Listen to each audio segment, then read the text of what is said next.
In this lesson, I'm going to demonstrate how to use the Python interpreter both interactively and by writing a script or a program. First thing we need to do is open a command prompt window. I already have one open. I'll give you a second to do that if you don't already have one open.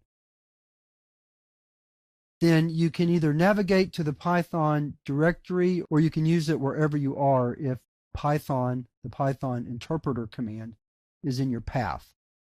Usually when Python is installed, it's added to your path.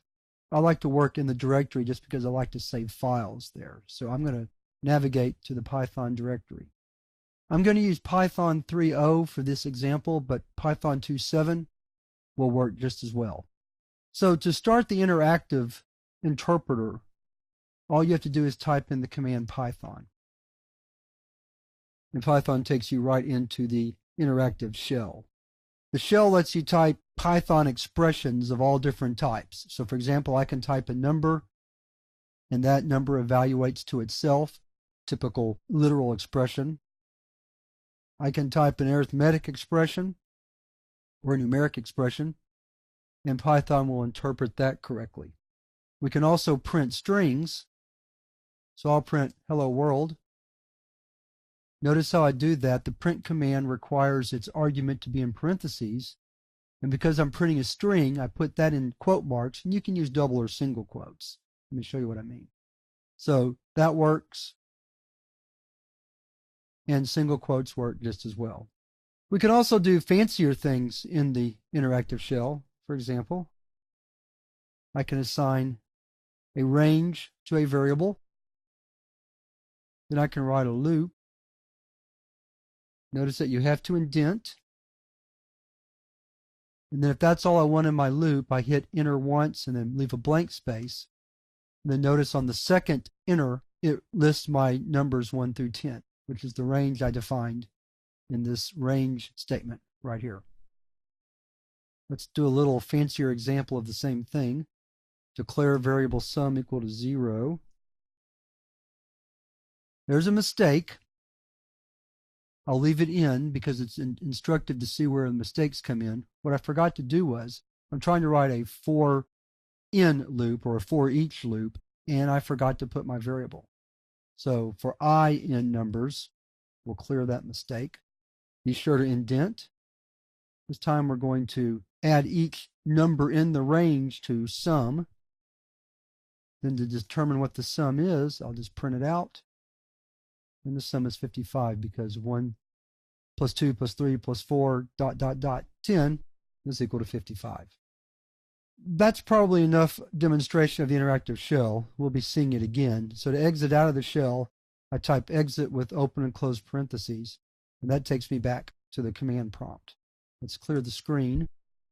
Now let me demonstrate how to use the interpreter with a script or a program. So we're going to write a program to sum the numbers 1 through 10 in a loop just like we did. So we're going to call that program or script loop.py. I should mention that I'll use the terms script and program interchangeably, and a script is a program and a program is a script. So either one works fine. Notice that Python programs or scripts have to have a .py extension. That's how the interpreter recognizes that it's a Python program. So there's the program. Let's erase it so we can build it again. Let me put that notepad screen in full view here. There we go. All right, so what we're going to do is we're going to essentially rewrite that program. So sum equals 0, numbers equals range 1 to 11 for I in numbers. And notice that we use a colon to indicate the beginning of the loop body. We'll be discussing that more in the course. Then we're going to say sum plus equal I to add each value of numbers to the sum.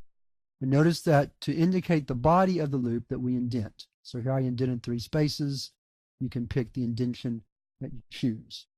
Then once we're done, we type print sum, and that will display our sum. So we click File, Exit, and Save to save the script. We can type loop.py, and the Python interpreter is automatically loaded, or If for some reason Python is not in your path, you can type Python loop py as long as you're in a Python directory and get the same result.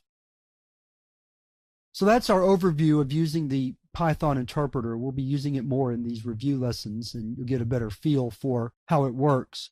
But I do encourage you, if you don't have a lot of Python experience or experience with interactive shells, to play around with the shell quite a bit to get comfortable with it.